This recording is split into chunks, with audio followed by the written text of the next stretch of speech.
বিকাশে কিন্তু এনপিএসবি চালু হয়েছে। বিকাশ এনপিএসবি চালু হওয়ার পর এটা আসলে সুবিধার নাকি অসুবিধার এই ভিডিওতে কিন্তু জানতে পারবেন।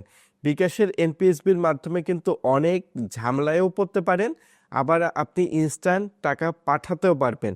কিভাবে এই ঝামেলাটায় পড়বেন ইন ডিটেলস কিন্তু ভিডিওতে থাকছে। বিকাশ যে সুবিধাটা নিয়ে এসেছে এনপিএসবি, এনপিএসবি হলো বাংলাদেশ ব্যাংকের একটি নেটওয়ার্ক। এই নেটওয়ার্কের মাধ্যমে বিভিন্ন ব্যাংকে আপনি ইনস্ট্যান্ট টাকা পাঠাতে পারবেন। আপনার এক্ষেত্রে সময় খুবই কম লাগবে। এক্ষেত্রে আপনি শুধুমাত্র 8 টাকা 50 পয়সায় ব্যাংকে টাকা পাঠাতে পারছেন। আপনি যদি এজেন্টের কাছে 10,000 টাকা ক্যাশ আউট করেন, আপনাকে চার্জ দিতে হয় নর্মালি 185 থেকে 150 টাকা।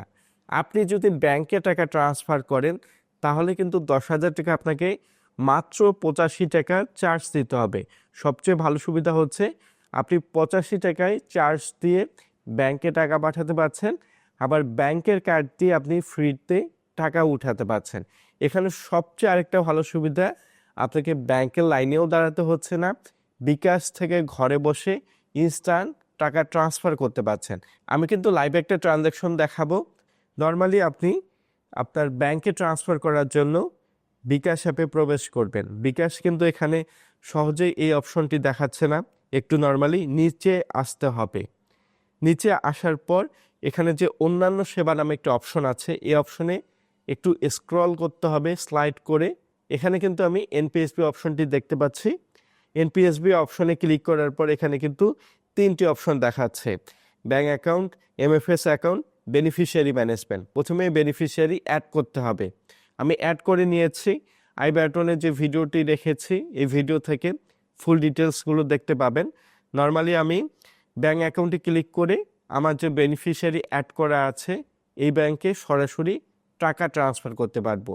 এখানে আমি আমার ব্যাংকটি সিলেক্ট করেছি, সিটি ব্যাংক যেটা আছে। সিলেক্ট করার পর আমি এখানে অ্যামাউন্ট বসাবো। আপনি সর্বনিম্ন 50 টাকা, সর্বোচ্চ 50,000 দৈনিক পাঠাতে পারবেন।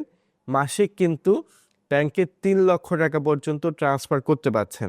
এখন আমি টাকার অ্যামাউন্ট এখানে 50 টাকা বসাচ্ছি। এখানে আমার চার্জ দেখাচ্ছে 42 পয়সার মতো। এখন আমি আমার বিকাশ অ্যাকাউন্টের পিন নাম্বার বসিয়ে পরবর্তী অপশনে যাচ্ছি। যাওয়ার পর আমি এখন কনফার্ম করার জন্য বিকাশ অপশনে ট্যাপ অ্যান্ড হোল্ড করে প্রেস করলেই আমার কিন্তু সাথে সাথে দেখতে পাচ্ছি টাকাটি ট্রান্সফার হয়েছে। একটু পর আমি দেখতে পাচ্ছি সিটি ব্যাংক থেকে মেসেজ দিয়েছে আমার 50 টাকা জমা হয়েছে। এখানে কিন্তু বড় কিছু অসুবিধা আছে। আপনি যখন ফান্ডটি ট্রান্সফার করবেন, যার বিকাশ অ্যাকাউন্ট তার ফেস দিয়ে কিন্তু বারবার ভেরিফাই করতে হবে। আপনি যদি বেনিফিশিয়ারি সেভ করে রাখেন এগুলোতে আর ভেরিফাই করতে হবে না।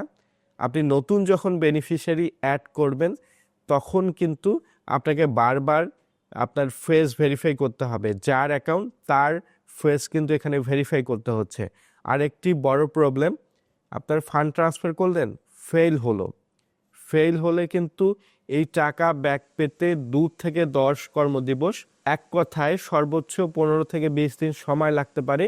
আপনার ইমার্জেন্সি টাকা 20,000 টাকা ধরুন ব্যাংকে পাঠিয়েছেন, আপনার ইমার্জেন্সিভাবে টাকাটা প্রয়োজন কিন্তু ফেল হয়ে গেছে, এক্ষেত্রে আপনার সর্বোচ্চ 15 থেকে 20 দিন সময় লাগতে পারে টাকাটা রিফান্ড হতে। এই কারণে আপনি সর্বনিম্ন 50 টাকা দিয়ে ট্রাই করবেন। যে পূর্বে কিন্তু 12 টাকা 15 টাকা ব্যাংকে ট্রান্সফার করতে চার্জ দিতে হতো, এখন কিন্তু এত টাকা দিতে হচ্ছে না। এখানে আমার একটি বিষয় ভালো লাগেনি, বিকাশ এই অপশনটি নিচে রেখেছে, এটা কিন্তু উপরে রাখতে পারতো। আর বিকাশ কিন্তু সব ব্যাংক এখনও অ্যাড করেনি। এনপিএসবিতে কিন্তু অনেকগুলো ব্যাংক আছে, এই ব্যাংকগুলো কিন্তু এখানে লিস্টে আসেনি। সোনালী ব্যাংক আছে, প্রাইম ব্যাংক আছে, এছাড়াও অন্যান্য আরও কিছু ব্যাংক আছে। এই ব্যাংকগুলো যদি আসে সবাই কিন্তু বিভিন্ন ব্যাংকে ফান্ডটি ট্রান্সফার করতে পারছেন। এই হচ্ছে বিকাশ এনপিএসবির সুবিধা এবং অসুবিধা। আশা করি আপনারা সহজেই ফান্ডটি ট্রান্সফার করতে পারবেন। এমন ভিডিওগুলো পেতে ফিনটেক ইব্রাহিম চ্যানেলটি সাবস্ক্রাইব করবেন। ভিডিওটি ভালো লাগলে লাইক করবেন। ধন্যবাদ।